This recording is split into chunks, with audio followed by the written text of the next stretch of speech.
Haleluya.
Haleluya. Kita tetap memuji Tuhan.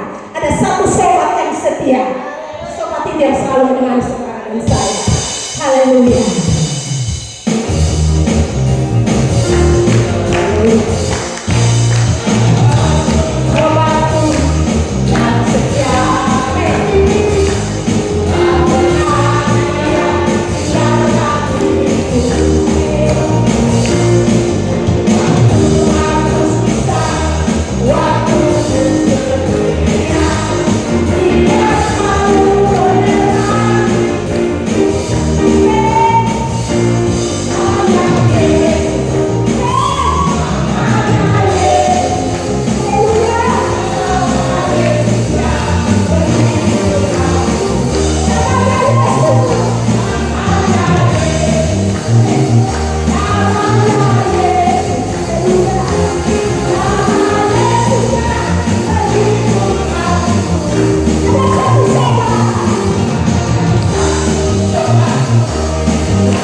Tuhan Yesus.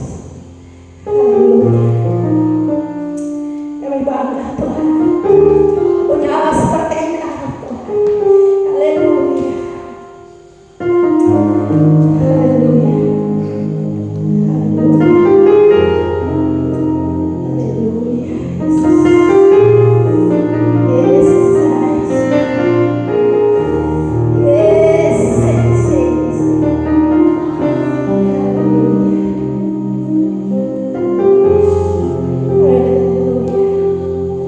Haleluya.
berdiri di hadapan umat manusia biasa, dunia yang keterbatasan.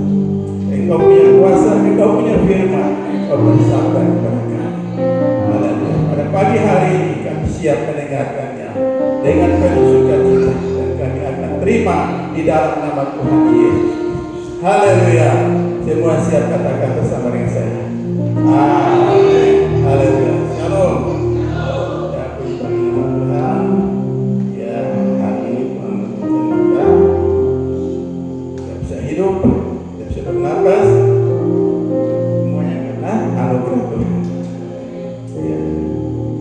Kita dengar sana sini ada kabar perang yang sedang terjadi. Ya, negara-negara besar sedang bangkit mengangkat senjata.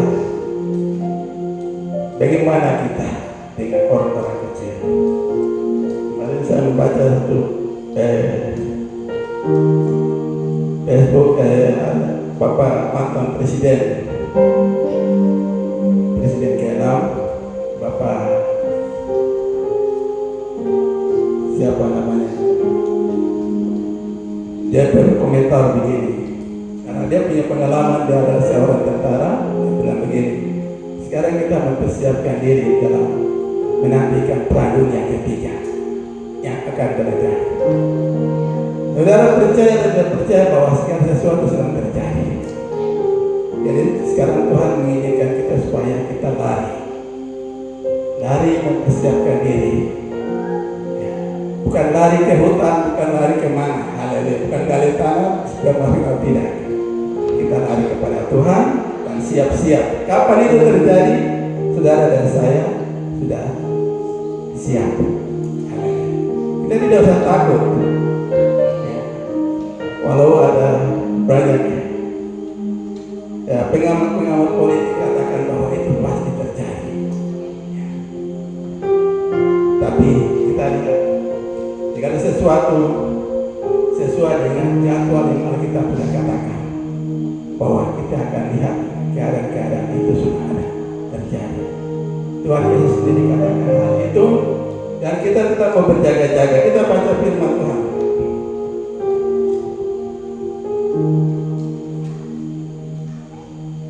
Di dalam 1 Raja-Raja pasal 19.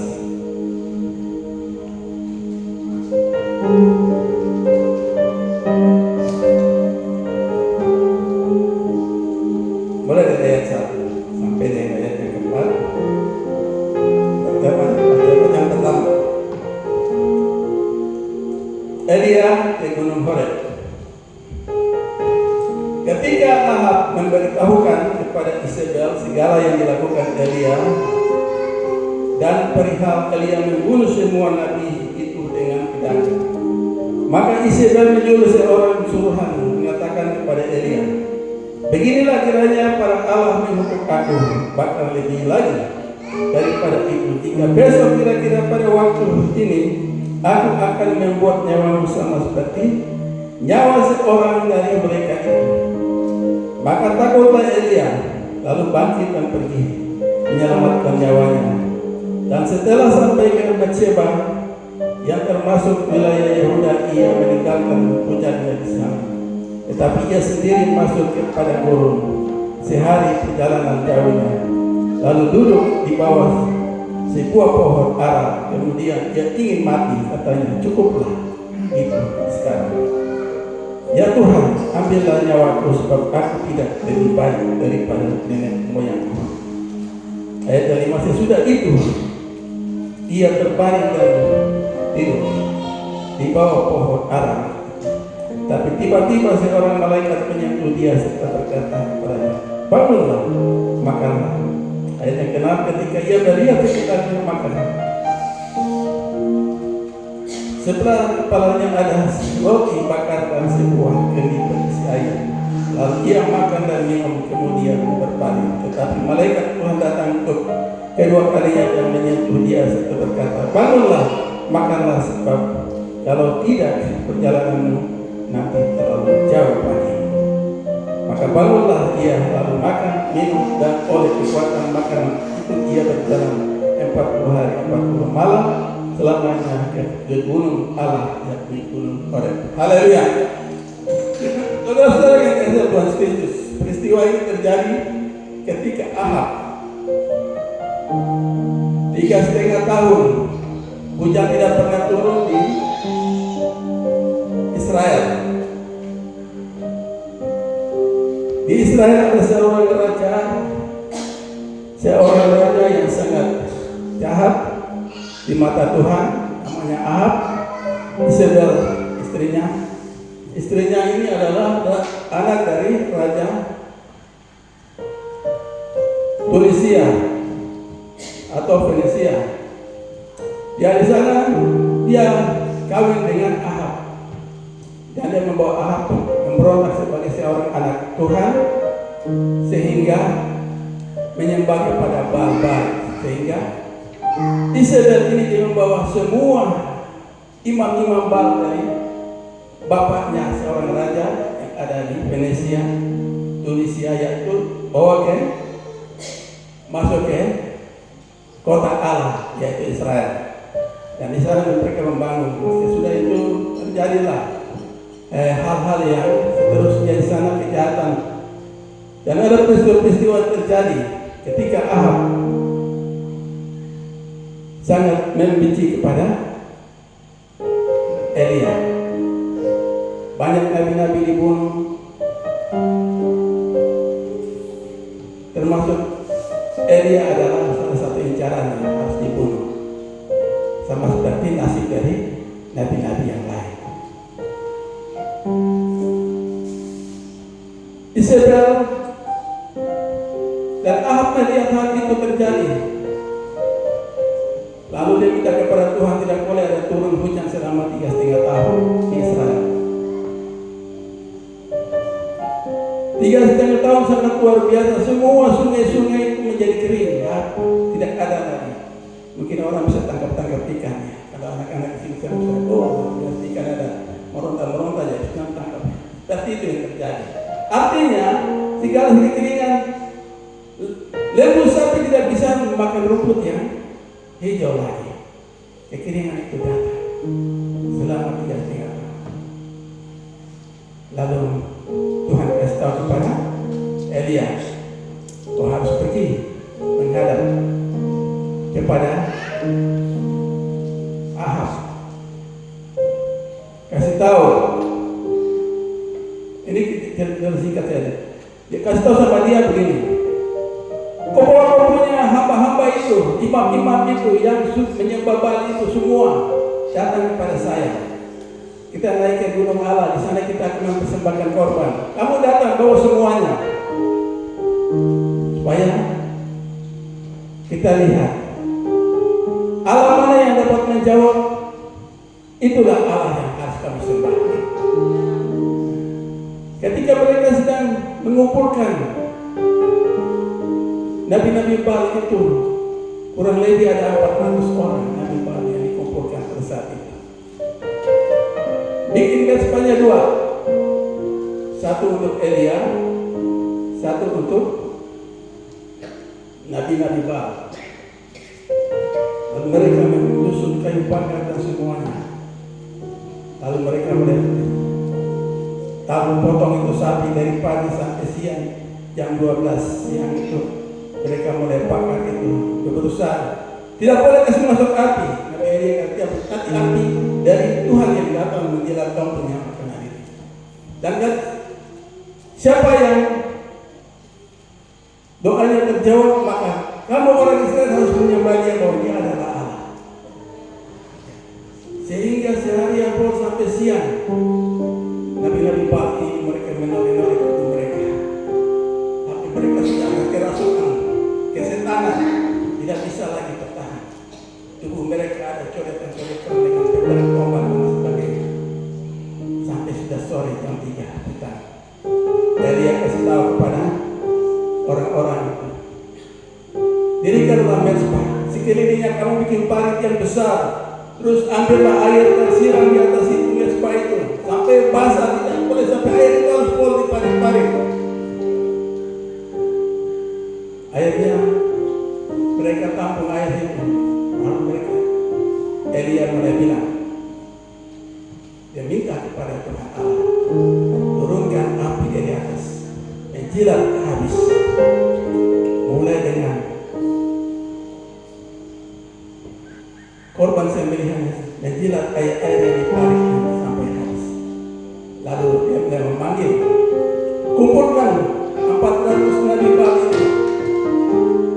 Lalu Elia ambil pedang dan dia bunuh semua 400 nabi Baal itu. Lalu kabar ini sampai ke Isabel. Sampai Isabel bilang, wah, dia berani sekali lakukan hal itu. Besok jam yang sama juga nyawanya akan terancam. Sama seperti jadi Elia ini dia lari, dia takut, dia melarikan diri. Pertama dia takut kepada Ahab dan istrinya Isabel. Wah, pasti berdua bunuh saya karena saya sudah bunuh dia punya 400 nabi Baal ini. Sehingga waktu dalam perjalanan dia pergi melarikan diri, Alkitab menceritakan bahwa dia sangat letih, dia sangat capek. Dia minta kepada Tuhan bahwa biar sudah Tuhan, saya mati hari ini sudah. Tuhan ambil saya punya nyawa. Ya, ayat yang ke-6 tadi, 5 di belakang. Sesudah itu ia berbaring dan tidur di bawah pohon arang itu, tetapi tiba-tiba seorang malaikat menyentuh dia serta berkata kepadanya, bangunlah, makanlah. Dia bangun begini. Pertama-tama bahwa ada roti dan air untuk dia makan. Kita tahu datangnya dari mana, karena itu adalah malaikat Tuhan yang bawa untuk dia makan. Terus kedua kali lagi dia tertidur karena dia capek. Tuhan suruh buat dia harus tidur.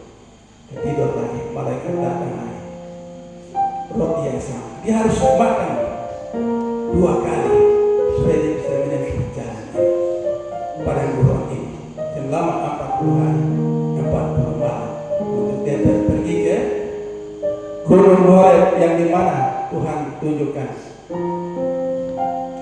wajah kepada Musa. Disitulah Elia harus pergi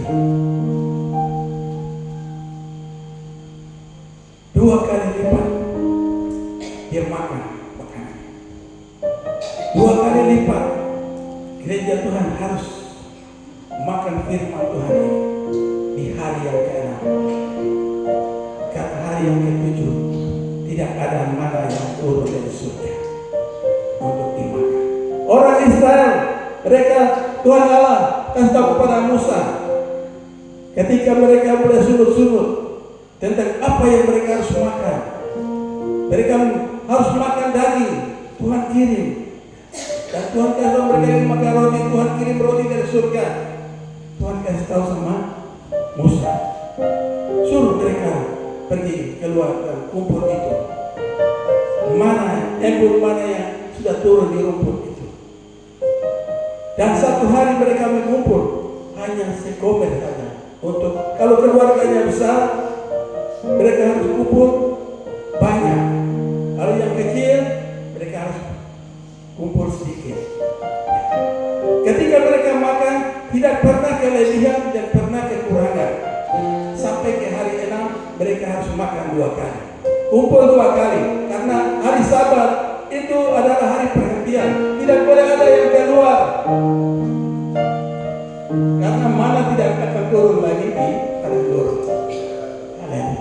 Ini adalah tanda bahwa keadaan situasi kita di akhir zaman ini, bahwa orang harus menikmati roti firman Allah ini dengan sepuas-puasnya agar tiba waktu. Amos pasal 8 ayat 12. Orang akan mengibadah ke utara, ke selatan, ke timur untuk mencari firman Tuhan. Tapi firman Tuhan mereka tidak akan dapat. Sudah habis. Bukan mereka lapar akan makan minum roti yang ada, tetapi mereka akan mencari firman ini untuk mendapatkannya. Situasi keadaan dunia akan bergelora manusia dalam keadaan terjepit. Mereka akan mengalami krisis iman yang besar. Ketika saat itu firman Tuhan ini tidak ada lagi untuk orang mendapatkannya. Karena hari ke-6 itu harus menikmati firman Tuhan. Ini adalah harinya. Kita harus berjaga-jaga.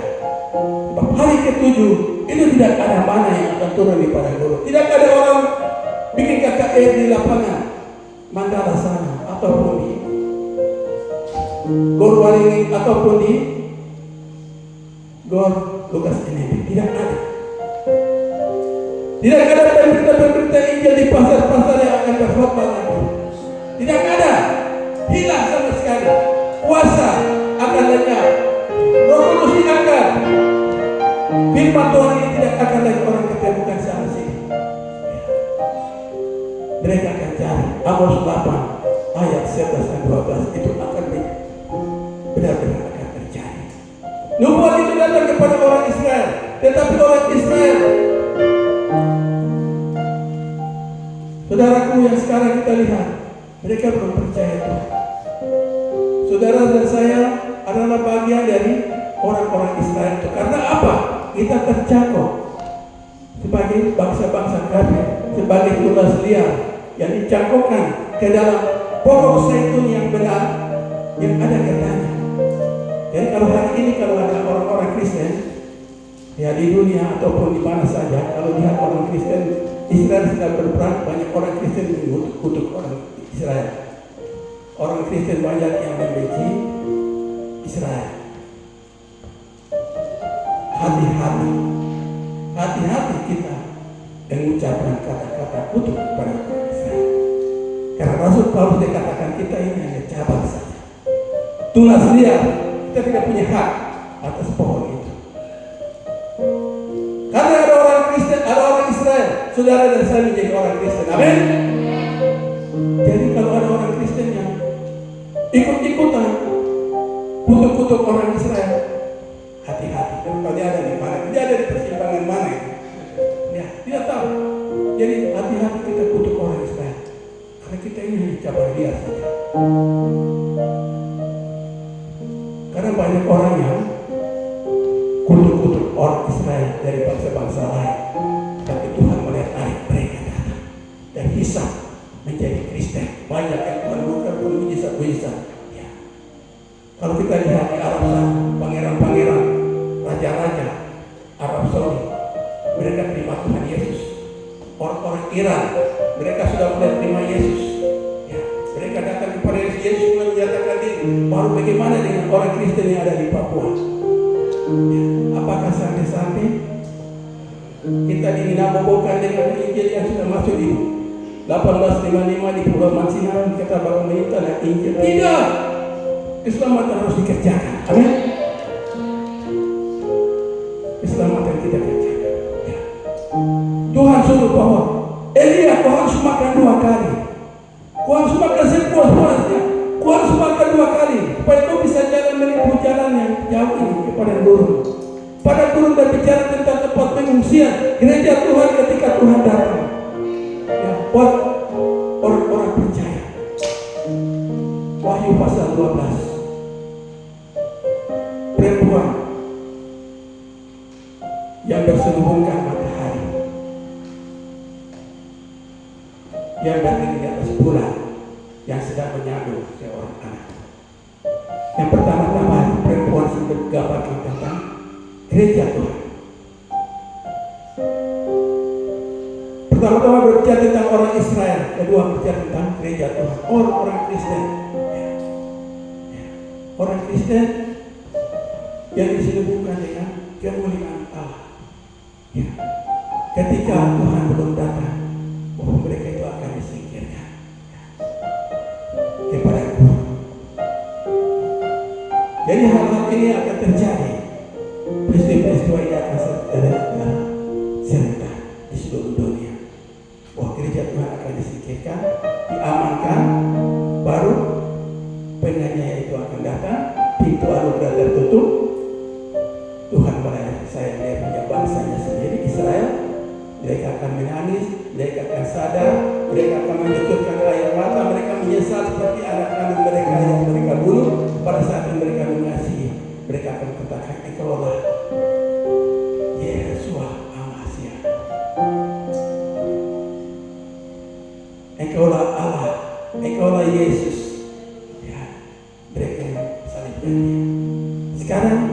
Mereka belum benar-benar percaya kepada Allah. Jadi saudara dan saya sebagai orang-orang, jadi Elia mewakili orang-orang Kristen, gereja Tuhan di akhir zaman ini. Kita harus punya perjalanan jauh lagi, di mana kita akan menikmati kebaikan Tuhan sebelum Tuhan datang. Saudara dan saya harus dipenuhkan dengan Roh Kudus. Saudara dan saya, Roh Kudus dicurahkan kedua kali lagi, 2 kali lipat. Kedua saya kurung nasa, Tuhan akan kirim 2 sobekan Elia yang jatuh pada saat Elia terangkat. Pertama, Elia punya baju hanya satu saja. Dia lempar kepada Elisa begini, ikut aku. Elisa diambil jubah itu dan ikut Elia. Tetapi begitu Elia dia naik ke surga, maka yang jatuh di antara 2 sobekan baju. Itu berbicara tentang bahwa di akhir zaman ini Roh Kudus akan bekerja 2 kali lipat. Orang-orang akan dipakai sama seperti Elia, orang-orang akan dipakai sama seperti Elisa. Yoel bilang bahwa anak-anak yang kecil akan berkata-kata, akan bernubuat. Mereka akan melihat mimpi-mimpi tentang akhir zaman, tentang kedatangan Kristus. Anak-anak yang baru menyusu, mereka akan menyaksikan tentang kasih Kristus kepada dunia. Keadaan itu akan terjadi. Dan inilah saatnya. Dan kita harus melihat Tuhan harus diselubungi dengan kemuliaan Tuhan sebelum kita disingkirkan di padang gurun. Sekarang kita lihat bahwa ada tanda-tanda yang sedang terjadi di dunia ini. Di mana? Kita lihat ada peperangan. Apa? Tuhan sudah datang dengan gempa bumi Peru. Apakah Tuhan sudah datang dengan tsunami, kebakaran di Amerika sana tahun kemarin? Apakah Tuhan ada di dalam hadir dalam api itu? Tidak ada. Tapi Tuhan akan datang dengan angin sepoi-sepoi. Di saat orang akan tidur, orang akan mengalami kegiringan rohani. Apa? Rasul Paulus katakan bahwa di saat orang tidak terduga, orang dalam sedang mengalami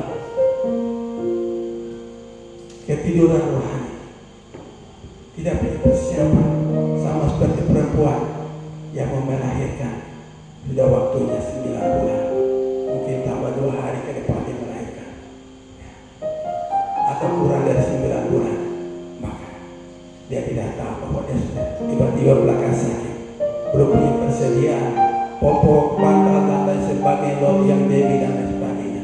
Di saat itu kita tidak punya persiapan itu, anggap semuanya damai. Tapi Tuhan tiba-tiba datang. Saudara dan saya harus siap. Sekarang ini siap.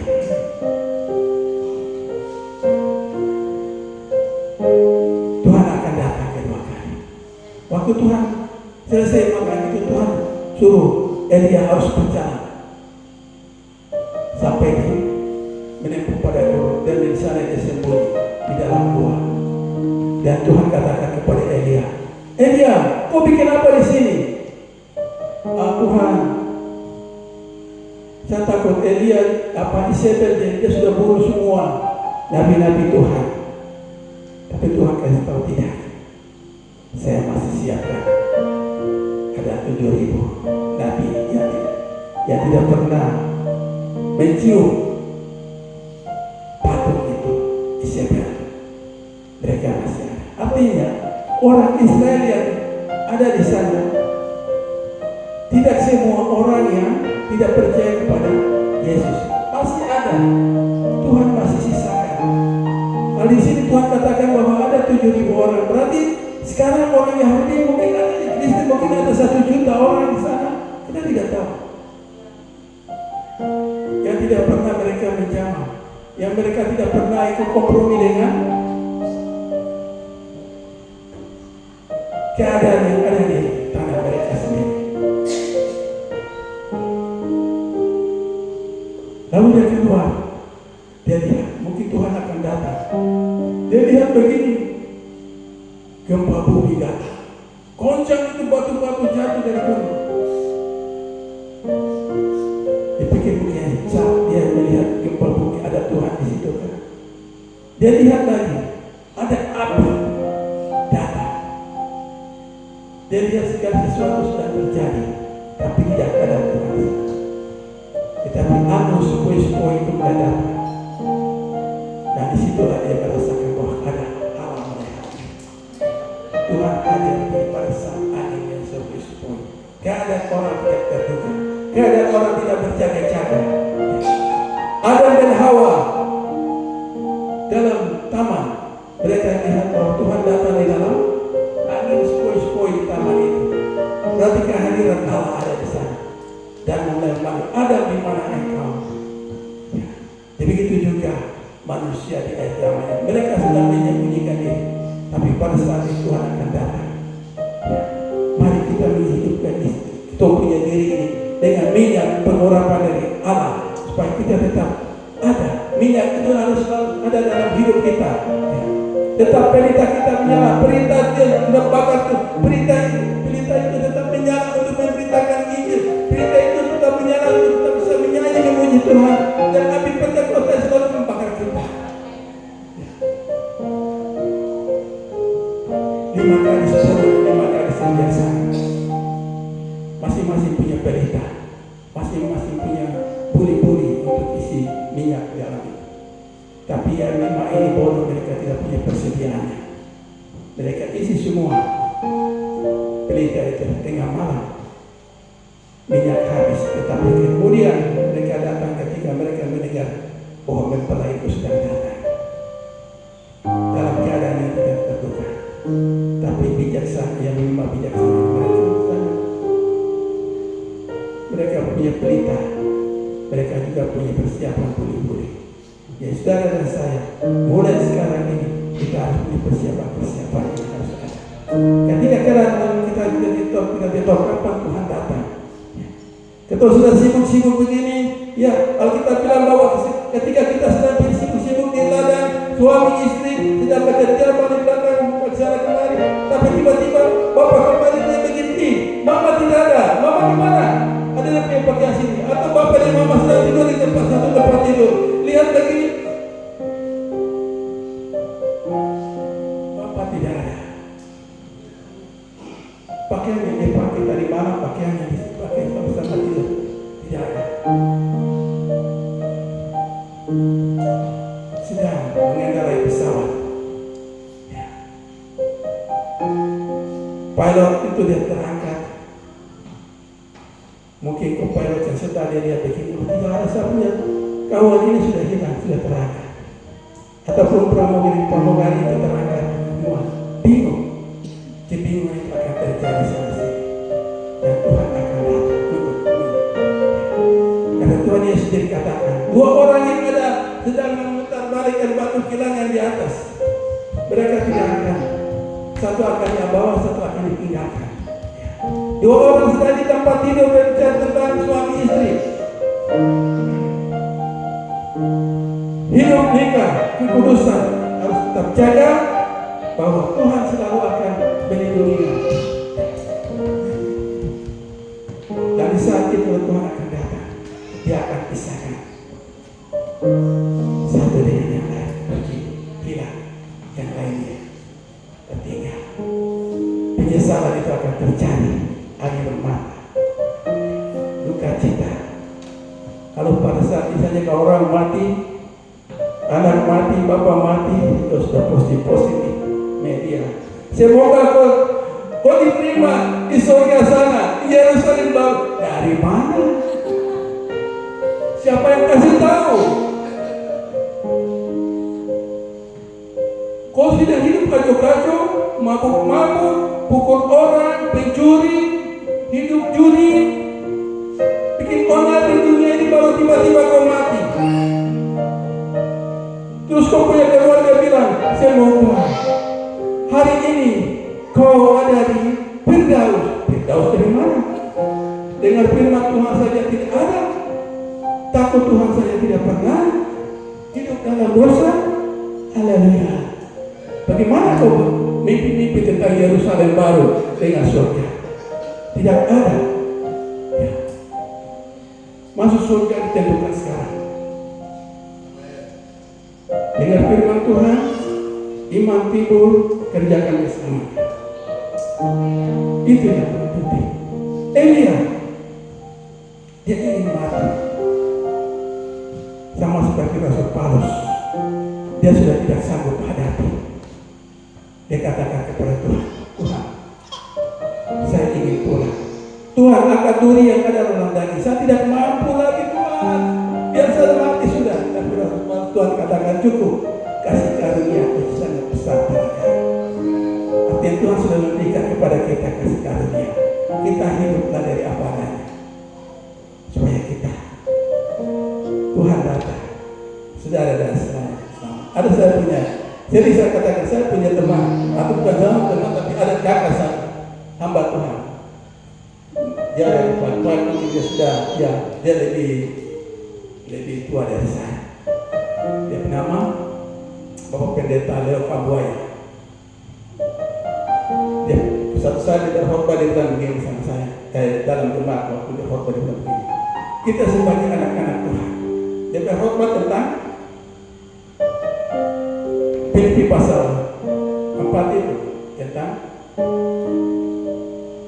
Rasul Paulus waktu sedang aku sedang berlari. Dia sampaikan ini. Ya saudara dan saya, kita ini sebagai orang olahragawan dikatakan kita sedang berlari. Lari-lari di depan ada garis finish. Yang biasa masuk garis finish itu mungkin hanya pemenangnya. Tetapi saudara dan saya sebagai orang Kristen semua akan menginjakkan kaki di garis finish. Mungkin buang kaki kanan, semua sama serentak kita sama-sama masuk garis finish bersama-sama. Kita menjadi orang-orang pemenang.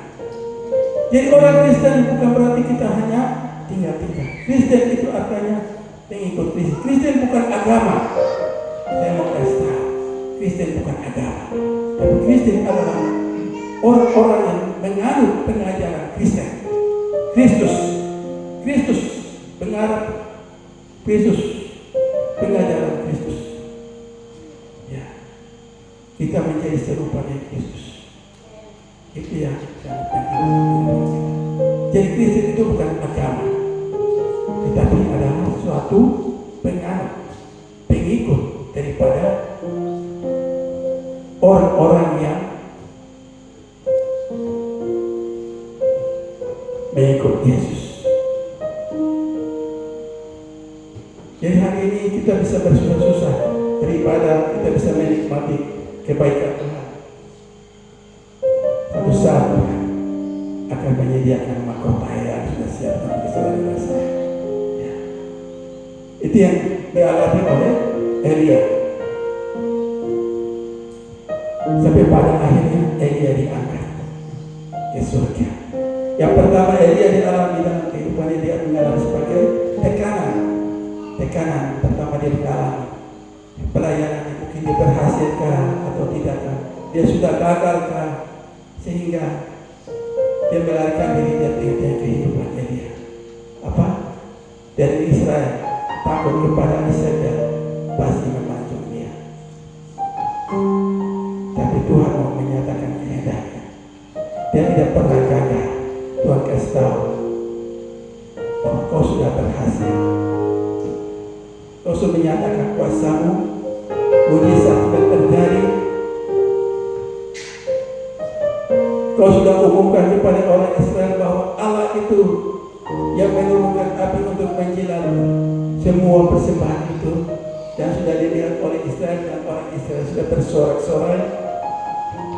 Mereka boleh menyatakan bahwa Allah yang menurunkan api dari surga, itulah Allah yang mereka sembah. Itulah kedahsyatan Allah kita, Yesus yang kita sembah, yang memberikan kita kesempatan untuk hari hidup ini. Yang pertama, ya, kita harus melarikan diri kepada pasien di tengah jalan sebelum kita menghadapi semua itu. Tuhan mau mempersiapkan kita berkat-berkat Allah yang luar biasa. turunkan firman itu 2 kali lipat supaya kita tidak gagal lagi. Elia makan 2 kali, dia mendapatkan kekuatan. Para guru berbicara tentang keadaan di mana kita hidup, kita akan dicobai. Para guru di mana kita akan ditempah di sana untuk merasakan kebaikan Tuhan. Yesus jadi cobai di para guru 40 hari, 40 malam. Semuanya sama, angka yang sama. Itu menunjukkan kepada hal-hal yang kita harus mengalami sebelum datang Tuhan Yesus kembali. Gereja Tuhan di akhir zaman, Wahyu pasal 12 akan disingkirkan kepada Tuhan. Di sana Tuhan akan pelihara hidupnya selama 126 hari, 3,5 tahun lamanya sebelum Tuhan datang ke dunia sebagai Raja di atas segala raja. Jadi firman Tuhan mengajarkan kepada kita. Ya saya bilang, ayo, mari minum, mari makan roti, mari minum anggur tanpa bayaran, tanpa kita membayar susah-susah. Ya saya sudah tahu, pasti ada nubuat yang akan datang kepada seorang nabi lagi, bahwa Tuhan menentukan waktu, ketika bahwa orang akan mengembara dari utara ke selatan, timur ke barat untuk mencari makan haus dan lapar, tetapi bukan untuk roti dan anggur, tetapi untuk ketemukan firman Tuhan. Firman Tuhan. Jadi ini adalah waktunya. Mari kita datang kepada Tuhan. Haleluya. Kita hidup di akhir zaman ini. Situasi kita, jangan kita rasa aman-aman. Jangan kita rasa bahwa orang Kristen di Papua ini, oh orang ini sudah dari kecil setiap tinggal di Papua ini kita memperingati Injil masuk di Mansinang sana. Apakah Injil itu sudah menjadi suatu bangunan yang kokoh dalam kehidupan kita atau tidak? Karena Injil adalah kekuatan Allah yang menyelamatkan saudara dan saya. Injil adalah kekuatan Allah. Kalau memang tanah ini, tanah Papua sebenarnya tanah Injil. Seringkali kita lihat bahwa ada gereja-gereja kosong. Bukan di Lere saja, bukan di sini saja, bukan di kampung sini saja, tapi mungkin di kota-kota lain, di kampung-kampung lain sama. Yang mereka hanya katakan bahwa yang datang ibadah hanya mama-mama, perempuan-perempuan saja. Ya, mungkin bapak-bapak jangan ibadah. Karena mereka lebih senang tinggal di rumah. Bahkan ada yang sama sekali tidak mau datang ibadah. Tapi ini adalah waktunya. Penyesalan itu akan terjadi dalam setiap kehidupan kita. Ya, akan terjadi peristiwa-peristiwa. Dan Tuhan sudah kasih tahu ini lewat hamba-hambanya. Sampai pada awal pasal 20 itu diceritakan seperti bahwa penghakiman terakhir itu akan terjadi. Penghakiman terakhir itu terjadi bukan karena untuk menghakimi orang-orang Kristen, tapi untuk menghakimi orang-orang yang tidak setia, hidup dan takut kepada Tuhan. Mereka akan datang hadir di tahta suci. Di situ akan semua kitab akan dibukakan. Kitab kehidupan dan kitab anak domba akan ditaruh, dan kitab itu akan terbuka sendiri. Dan menurut abjad kita sendiri akan melihat, oh nama saya, mungkin nama saya Pak Johan, akan datang cek, huruf J di mana? Kita lihat, oh nama saya tidak tertulis, dan semua orang akan datang. Nama Setia Zakaria akan datang jadi tidak nama Tuhan. Alkitab katakan pada akhirnya akan penyesalan timbul. Jangan air mata penyesalan yang timbul, tapi saya mau bahwa kita punya air mata yang pada saat Tuhan datang itu air mata sukacita yang Tuhan cucurkan yang kita cucurkan, dan Tuhan sendiri akan lap kita punya air mata. Oh, sudah tidak ada kedukaan lagi, sudah tidak ada siksaan lagi, sudah tidak ada dosa yang akan menghukum engkau lagi. Tetapi ketika orang yang datang menikmati kehidupan kekal, mereka akan melihat begini, aduh, lama saya tidak ada air mata. Belajar, oh Tuhan, penyesalan, pikir dahulu pendapatan, sesat kemudian tak ada gunanya. Itu adalah pepatah yang saya bisa simpan saya ucapkan. Haleluya. Jadi hari ini kita berpikir-pikir yang matang-matang. Jangan berdoa tiap hari Bapak Gembala atau Pak Markus atau Pak yang itu macam kerawat tinggal, terus capek kan, artinya belum datang. Tidak. Sementara kita bisa ketemu Allah, kita ketemu dalam gereja sini. Tuhan perbaiki kita. Apapun masalah kita, apapun kesalahan kita, apapun dosa kita, merah seperti kerbis, Tuhan dikatakan maka akan menjadi putih seperti borodok. Sampai merah seperti kain kesumba, apapun akan menjadi seperti salju. Tuhan tidak akan mengingat-ingat lagi dosa yang kita berbuat dulu waktu kita terima Tuhan Yesus. Tuhan ingat semua daftar dosa kita Tuhan sembunyikan, dan Tuhan bakar, bahkan Tuhan hilangkan. Tetapi Tuhan taruh kau punya nama di atas buku kehidupan yang kekal. Nama ketika kita percaya sudah tertulis satu kali. Jangan berusaha kita hapus nama dari sana, supaya nama itu tetap ada dalam buku itu. Supaya waktu Tuhan datang, kita sudah ada di sana, kita sudah bersama dengan Tuhan. Inilah firman Tuhan. Jadi Elia mengamalkan gereja Tuhan di akhir zaman ini yang harus makan firman Tuhan 2 kali lipat. 6 hari orang Israel memungut roti.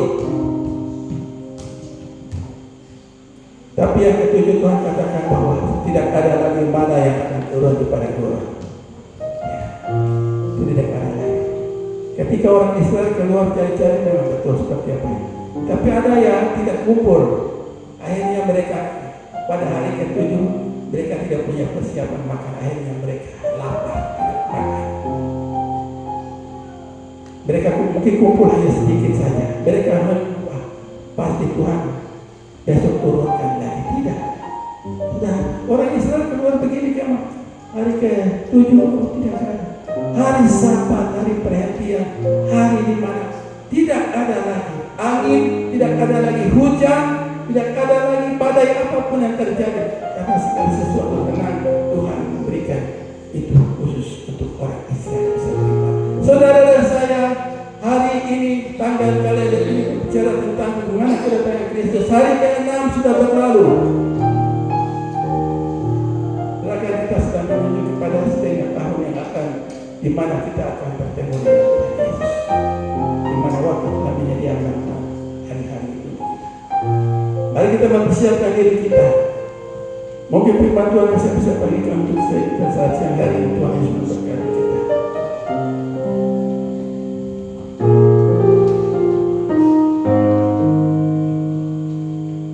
Kita akan nyanyikan satu lagu pujian.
Sebab Engkau Allah layak kami puji.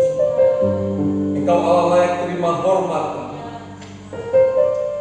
Di saat pagi menjelang siang ini Bapa, hamba-Mu telah menyampaikan kebenaran firman, menyatakan bahwa lewat kebenaran firman-Mu Engkau terlalu baik dalam setiap kehidupan pribadi kami Bapa.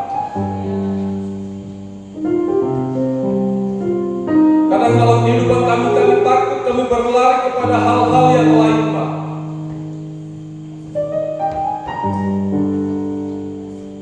Kadang kami dalam kehidupan kami ragu tentang kebesaran dalam setiap kehidupan kami.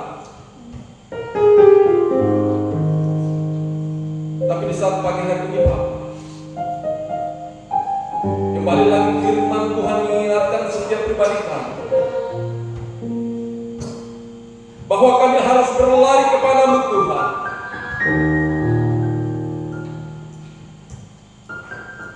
Sebab hanya Engkau saja Bapa tujuan hidup kami,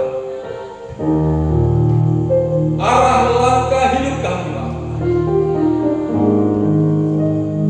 Terima kasih Bapa. Hamba-Mu telah menyampaikan kebenaran firman Tuhan, tetapi biar firman ini tertanam dalam setiap loh hati kami. Firman ini menjadi suatu rema dalam setiap pribadi kami. Bahkan bukan hanya tinggal dalam hidup kami, tertanam, berakar, bahkan menghasilkan buah 30, 60, bahkan 100 kali lipat dalam setiap kehidupan pribadi kami. Maka itu suratnya hamba jadi saluran berkat bagi setiap kehidupan kami, terutama dalam keluarga Tuhan tempat ini Bapak. Terima kasih Bapak. Karena kami memberikan korban persembahan syukur kami. Urapi setiap hati kami, urapi setiap pemberian kami. Terima kasih Bapak. Kami memberikan persembahan syukur untuk pekerjaan Tuhan di dalam jemaat ini. Terima kasih Bapak. Dan saya segera memikirkan segala pujian, hormat dan kemuliaan hanya bagi Yesus. Haleluya. Sampai siap memberikan korban persembahan syukur. Kita sama-sama katakan amin.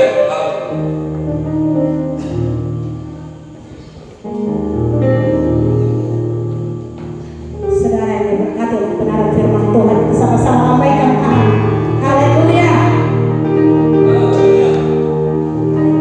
Kerja buat Tuhan sungguh manis. Haleluya. Saya bersyukur saudara, saya dipilih Tuhan. Tuhan pilih Maria, lahirlah Yesus. Saya bersyukur saya dipilih Tuhan. Saya mau melayani Tuhan sampai akhir hidup saya.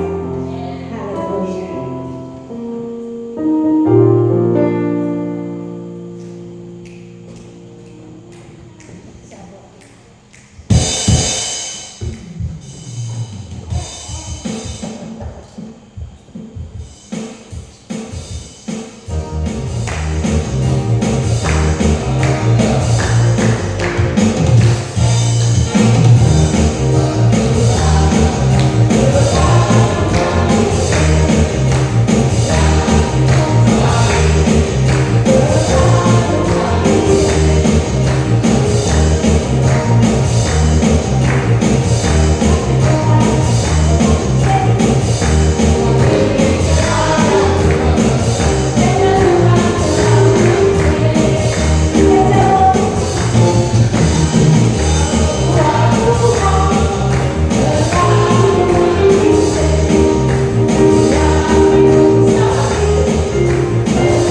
ku rindu kesana. Haleluya.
Tampakkan kekuatan, haleluya, bagi mereka Tuhan yang menanti-nantikan kedatangan Tuhan. Haleluya, sehingga mereka tidak jenuh, mereka tidak bosan Tuhan. Tapi mereka selalu berharap, haleluya, bahwa Tuhan pasti datang. Haleluya, dalam mempersiapkan diri Tuhan, ada hal-hal yang kami selalu berbuat dalam kehidupan kami Tuhan. Yaitu Tuhan, di mana kami harus menjaga hidup kami benar-benar kudus di hadapan Tuhan.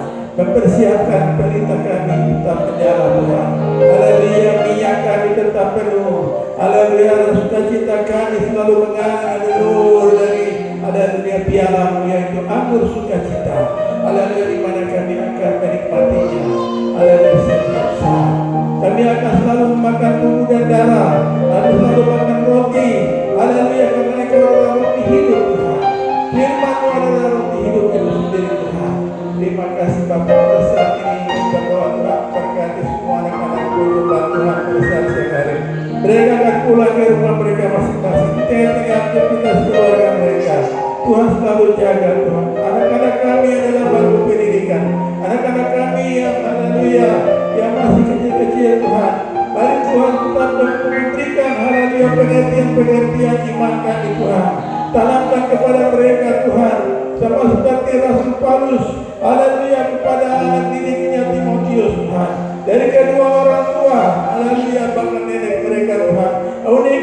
Eloisa, bahkan juga hamba Tuhan Rasul Paulus, mendidiknya menjadi seorang anak Tuhan yang baik.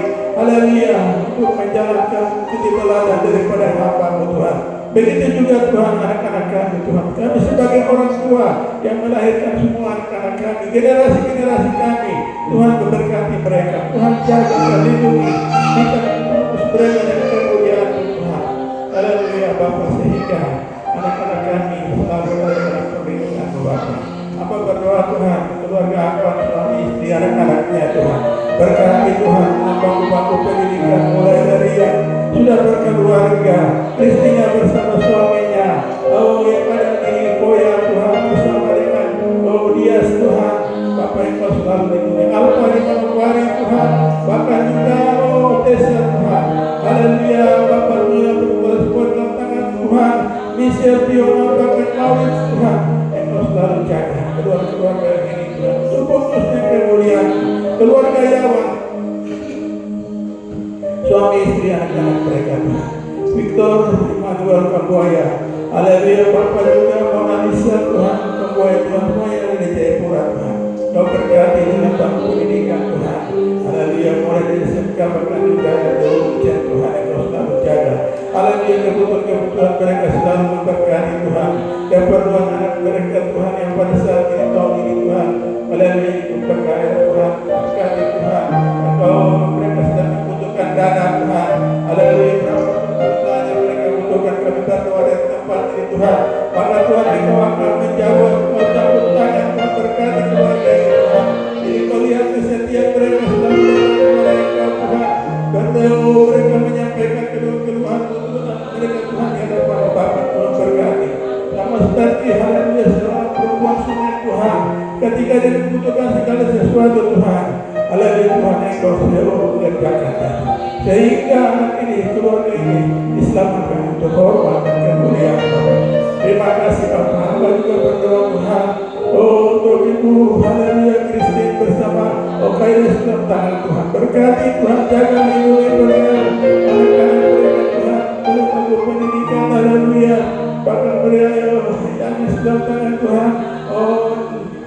Tuhan bahkan juga Andreas Tuhan berkati, jaga lindungi. Tuhan untuk mereka yang kemuliaan kuasa darah Tuhan, jaga pelihara anak-anak Tuhan, mengerjakan keselamatan Tuhan, berikan kemampuan kepada mereka.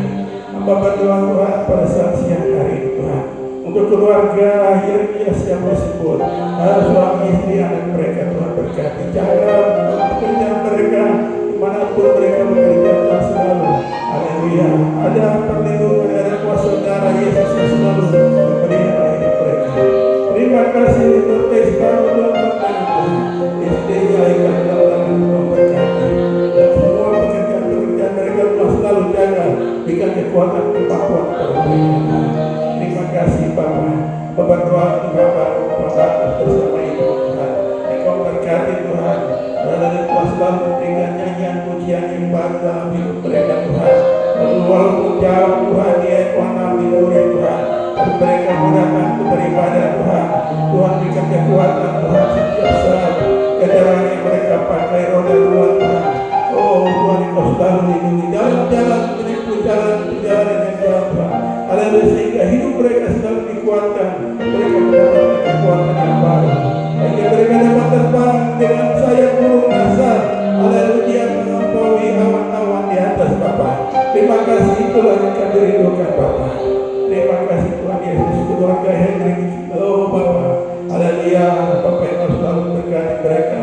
Haleluya, Bapa, perjalanan Sentani Jayapura Tuhan, Engkau berikan perlindungan kendaraan yang mereka gunakan Tuhan, kendaraan perjalanan Banten apapun yang Tuhan.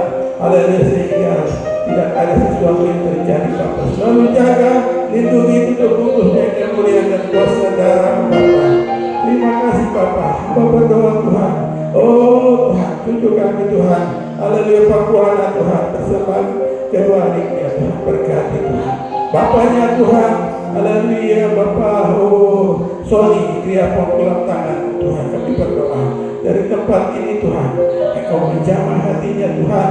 Haleluya, sehingga dia berbalik, bertobat, menerima Engkau yang sungguh-sungguh. Michael ulang tangan Tuhan, berkati haleluya, keponakannya Grace yang dalam tangan Tuhan. Bahkan semua anak kami yang hadir pada saat ini Tuhan, oh yang berada di dalam ruangan itu, bahkan yang tidak kami sebut nama mereka satu persatu, biar mereka yang diri-diri Tuhan, Kau selalu jaga dan pelihara. Terima kasih Tuhan Yesus yang berdoa, haleluya, untuk kegiatan-kegiatan yang akan berlangsung sepanjang setahun Bapa. Oh, di mana kami akan mengawali semua kegiatan ini Tuhan, dan sudah berjalan, biarlah Tuhan Engkau selalu campur tangan Bapa. Terima kasih Tuhan Yesus, terima kasih Roh Kudus. Kami akan pulang dari tempat ini ke rumah kami masing-masing. Kiranya Tuhan dapat memberkati kami pada saatnya. Haleluya. Oh, haleluya. Kiranya Engkau memberkati aku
dan saudara yang kasih dalam Tuhan Yesus Kristus, pulanglah dan terimalah berkat Tuhan. Kiranya anugerah dan sejahtera daripada Bapa di surga dan dari Tuhan Yesus Kristus dalam persekutuan Roh Kudus yang manis akan menyertai saudara mulai hari ini sampai Maranatha Tuhan Yesus akan datang kedua kali menjemput kita semua. Haleluya. Semua yang percaya katakan amin. Haleluya. Berarti